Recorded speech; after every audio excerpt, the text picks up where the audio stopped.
అరే రోజు పెడితే 1000 రూపాయలు ఇస్తారా? దాన్ని అటైతే పోతే ఇంకో 1000 రూపాయలు ఇస్తారా? 2000 లాభం.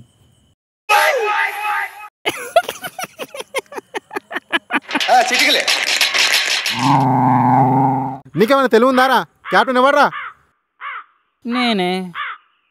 బెట్టింగ్ వేసింది ఎవర్రా? అది నేనే. అట్లా వేస్తే నీకు ఎంత వచ్చినాయిరా?